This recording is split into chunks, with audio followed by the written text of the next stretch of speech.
दोस्तों, स्वागत है आप सभी का फिर से हमारे YouTube चैनल पर। वीडियो पसंद आए तो प्लीज़ चैनल को लाइक करें, शेयर करें और सब्सक्राइब करें।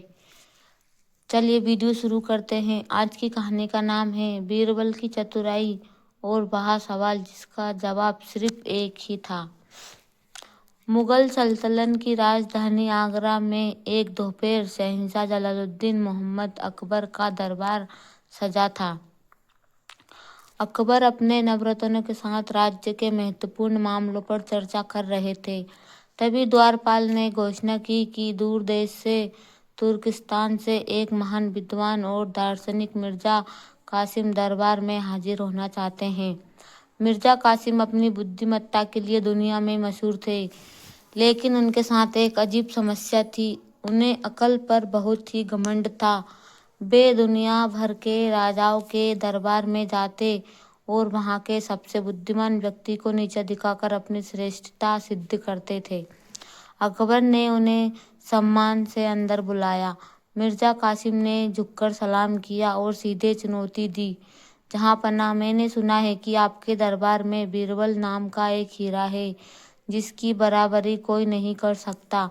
मैं यहाँ तर्क के लिए आया हूँ। अगर बीरबल मेरे सवालों का जवाब दे दे तो मैं उन्हें उस्ताद मान लूंगा, वरना आपको यहाँ स्वीकार करना होगा कि तुर्किस्तान की अक्ल हिंदुस्तान से बड़ी है।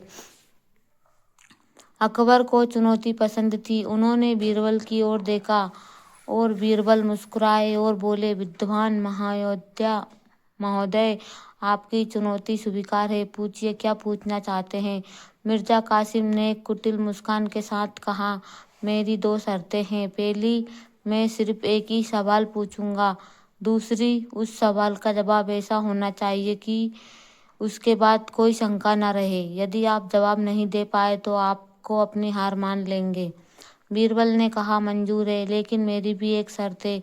अगर आपके सवाल का जवाब देने के लिए मुझे आपसे कुछ पूछना पड़े तो आपको जवाब देना होगा। मिर्जा ने घमंड में आकर हामी भर दी। पूरे दरबार में सन्नाटा छा गया।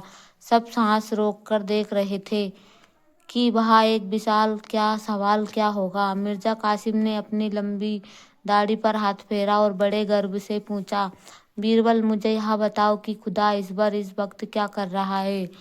वह कहाँ बैठा है और उसके मन में क्या चल रहा है? और शायद मुझे इसका ठोस प्रमाण चाहिए। यह सवाल सुनते ही अकबर के माथे पर पसीना आ गया। दरबारी एक दूसरे का मुंह ताकने लगे। यह कोई गणित का सवाल नहीं था, न ही यह इतिहास का कोई घटना थी। एक दार्शनिक जाल था। कोई भी व्यक्ति यह कैसे बता सकता है कि इस पल क्या कर रहा है?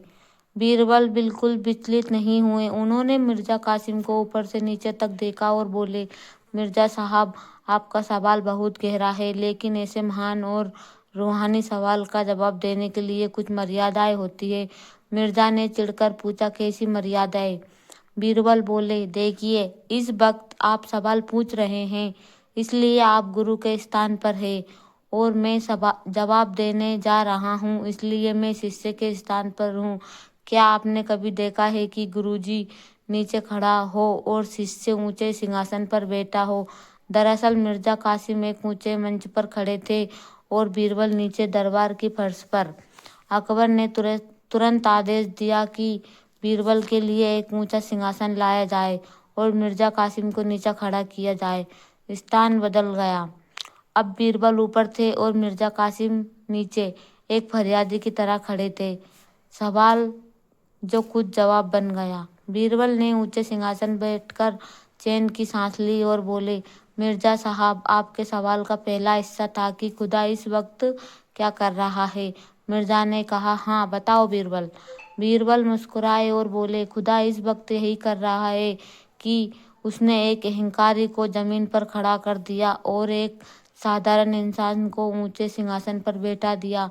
वह पल भर में राजा को रंक बना दे रहा है। आपके सामने ही तो वह अपना काम कर रहा है। इसलिए दरबार तालियों से गूंज उठा। अकबर खिलखिलाकर हंस पड़े, लेकिन मिर्जा कासिम अभी हार मानने वाले नहीं थे। उन्होंने कहा, यह तो संयोग हो सकता है। मेरे दूसरे सवाल का जवाब दो, वह कहाँ बैठा है? बीरबल ने एक कटोरी दूध मंगवाया। उन्होंने मिर्जा से पूछा, क्या इस दूध में आपको घी दिखाई दे रहा है? मिर्जा बोले, नहीं, घी तो इसके अंदर है, पर निकलने पर ही दिखेगा। बीरबल बोले, बस खुदा भी ऐसे ही बैठा है। वह हर कण में, हर इंसान में, आपको और मेरे भीतर छिपा है।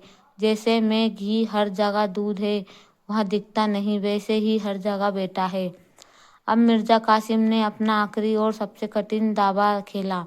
उन्होंने पूछा, ठीक है, लेकिन यह बताओ कि उसके मन में इस वक्त क्या चल रहा है? वह क्या सोच रहा है? इसका जवाब दो, वरना तुम हार जाओगे।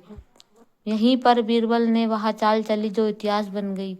बीरबल ने अपनी जगह से उठकर मिर्जा की आंखों में आंखें डालकर पूछा, मिर्जा साहब, मैं आपको इस सवाल का जवाब अभी दे दूंगा, लेकिन उससे पहले मेरा एक छोटा सवाल सुन लीजिए। इस वक्त मेरे मन में क्या चल रहा है, क्या आप यह बता सकते हैं? मिर्जा कासिम सकसपा गए और वे बोले, मैं तुम्हारे मन की बात कैसे जान सकता हूँ? मैं कोई अंतर्यामी नहीं हूँ। बीरबल ने तुरंत पलटकर वार किया, मिर्जा साहब, जब आप मुझे जैसे एक साधारण इंसान के मन की बात नहीं जान सकते, तो आपके सामने हांड मास का घड़ा है। आप उस कयामत के मालिक हैं। ईश्वर के मन की बात जानने की जरूरत कैसे कर सकते हैं? क्या आपका सवाल खुद एक सवाल नहीं है कि खुद मनुष्य उस असीम सत्ता के विचार कैसे जान सकता है? मिर्जा कासिम के पास कोई जवाब नहीं था। वे मौन खड़े रहे। बीरबल ने उन्हें उनके ही तर्क के जाल में बांध दिया था। अगर मिर्जा कहते कि वे बीरबल के मन की बात जानते हैं, तो उन्हें साबित करना पड़ता, और अगर वे नहीं जानते थे, तो वे खुदा के मन की बात जानने की उम्मीद कैसे कर सकते हैं?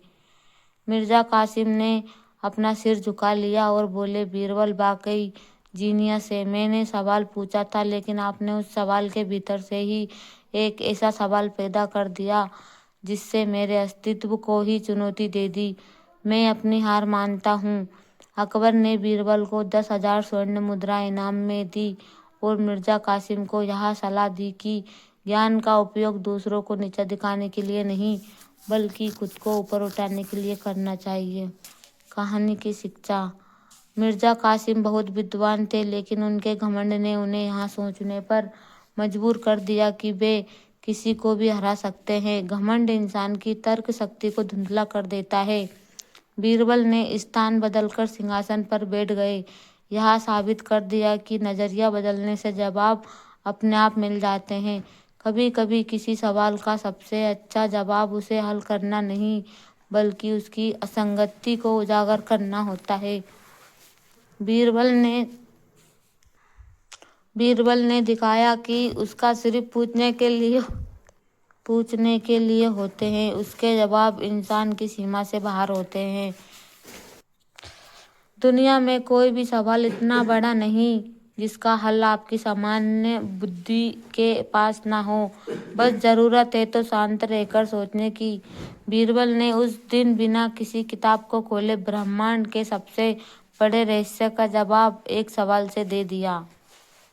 कहानी का नाम है एक ही गलती, 3 सजाएं और सही इंसाफ और बीरबल की चतुराई। मुगल सल्तनत की राजधानी आगरा में उस दिन बहुत ही गर्मी सी थी। शहंशाह अकबर का दरबार लगा हुआ था। दरबार में कार्यवाही शांति से चल रही थी। तभी दरबार में सेठ धनीराम का प्रवेश हुआ। धनीराम शाही रसोई में घी और दूध का आपूर्ति करने वाला मुख्य ठेकेदार था। वह वर्षों से वफादारी से काम कर रहा था, लेकिन पिछले कुछ दिनों से वह लालच में पड़ गया था। उस दिन धनीराम ने शाही रसोई में घी के 2 कनस्तर भेजे थे। उनमें से भयंकर दुर्गंध आ रही थी। घी पूरी तरह से सड़ा चुका था। बदकिस्मती से उसी घी का इस्तेमाल अकबर के दोपहर के भोजन में शाही पुलाव बनाने के लिए किया गया। जैसे ही अकबर ने पहला निवाला लिया, उन्हें स्वाद इतना कड़वा और गंदा लगा कि उन्होंने तुरंत थूक दिया। अकबर का गुस्सा भड़क उठा। उन्होंने चिल्लाकर कहा, किसकी मजाल हुई कि शहंशाह के दस्तरखान पर ऐसा जहरीला खाना परोसे। बुलाओ उस घी वाले को। सेठ धनीराम थरथर कांपता हुआ दरबार में पेश हुआ। उसने पैरों में गिरकर माफी मांगी। हुजूर, मुझसे गलती हो गई। गर्मी की वजह से घी खराब हो गया होगा, मुझे माफ कर दो। अकबर न्याय के मामले में बहुत सख्त थे। उन्होंने कहा, धनीराम, तेरी इस लापरवाही ने न केवल हमारा स्वाद बिगाड़ा बल्कि हमारे स्वास्थ्य को भी खतरे में डाला।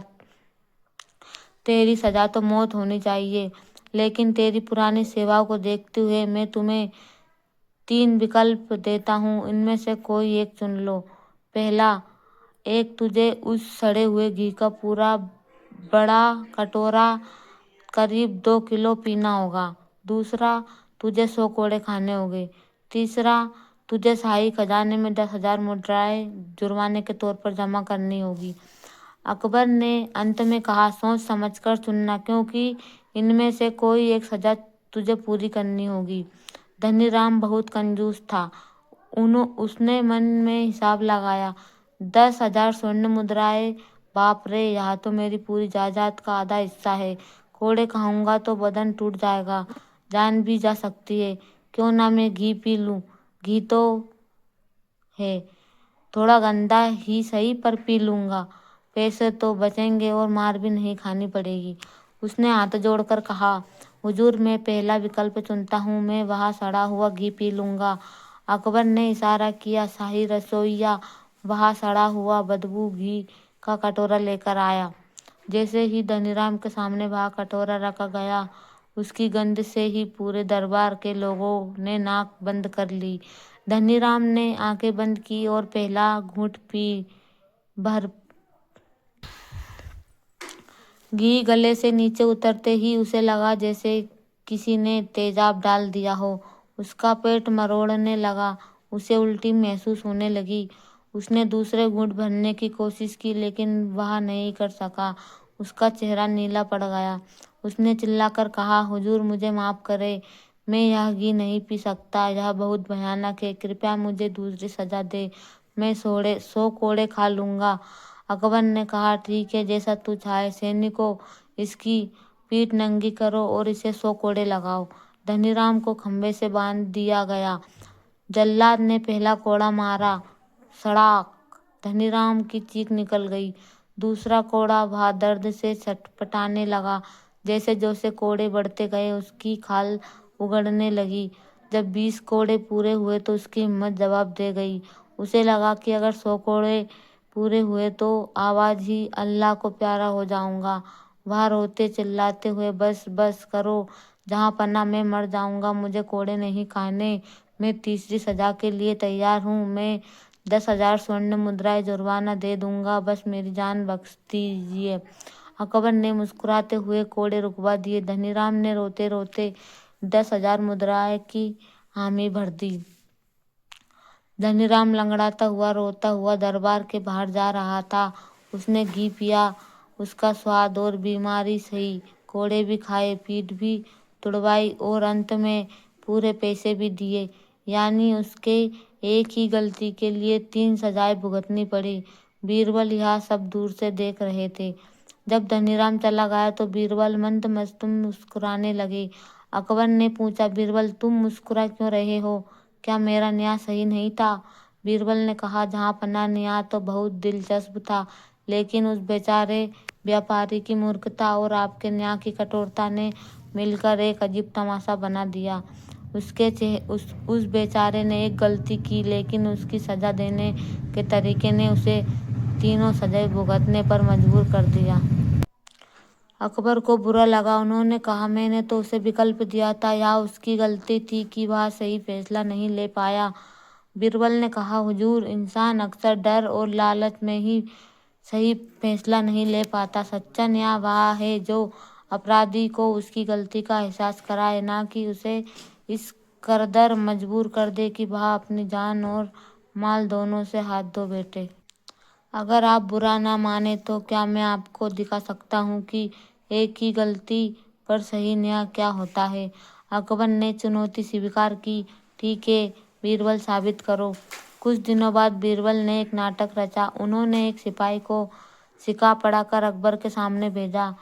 उस सिपाही ने शिकायत की कि उसके पड़ोसी ने उसके घर की दीवार गिरा दी। जब पड़ोसी, जो असल में बीरबल का ही आदमी था, को बुलाया गया, जो बीरबल ने अकबर से कहा, हुजूर, इस मामले का न्याय मैं करना चाहता हूँ। बीरबल ने उस पड़ोसी से कहा, तुमने दीवार गिराई है, इसलिए तुम्हें सजा मिलेगी। तुम्हारे पास दो विकल्प है, या तो तुम सिपाही की नई दीवार बनाओ या तुम जेल होगी।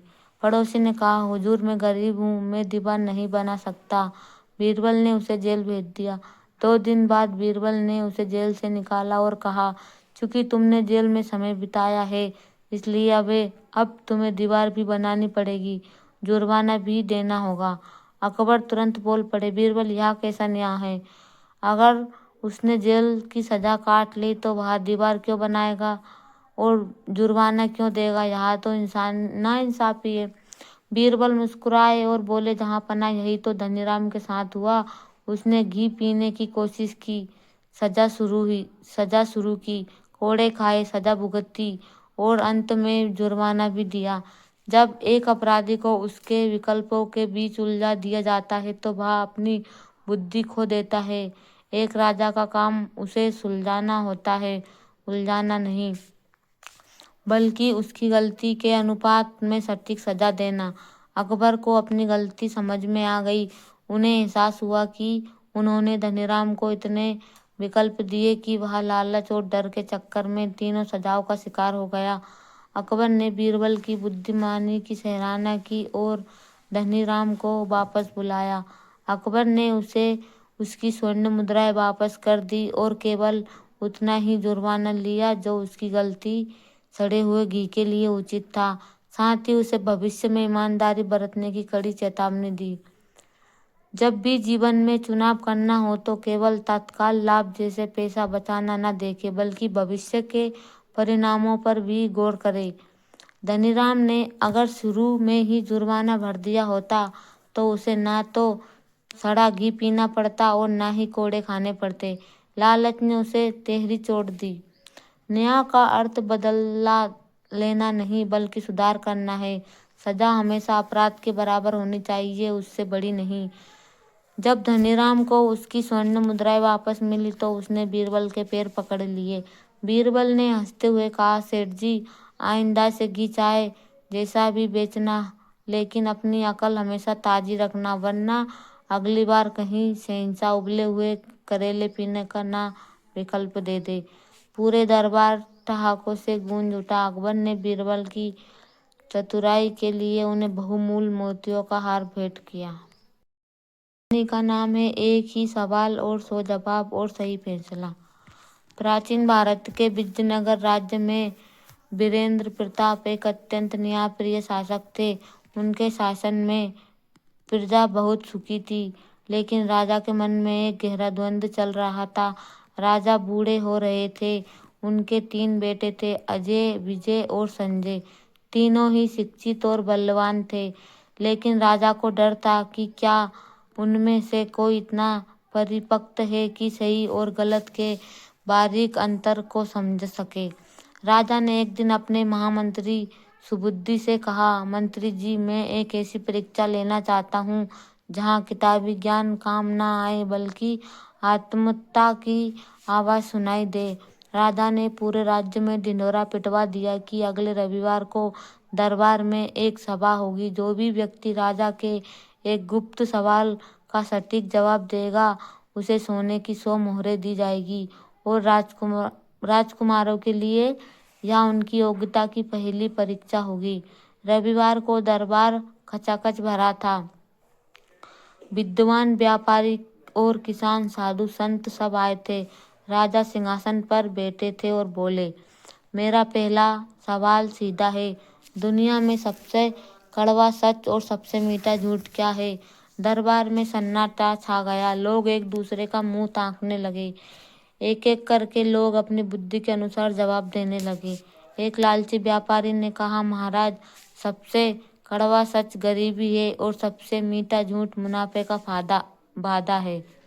एक वृद्ध वेद ने कहा, महाराज, कड़वा सच बीमारी है और मीठा झूठ चिर यौवन की इच्छा।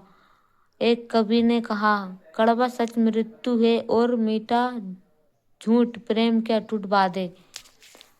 राजा अजय का बड़ा बेटा बोला, पिताजी, कड़वा सच हार है और मीठा झूठ चापलूसी। राजकुमार विजय का मंझला बेटा बोला, मेरे विचार से कड़वा सच समय का बीत जाना है और मीठा अहंकार। इस तरह 100 से भी ज्यादा जवाब आए। किसी ने युद्ध को कड़वा बताया तो किसी ने धन को मीठा। राजा सुनते रहे और उनके चेहरे पर संतुष्टि नहीं थी।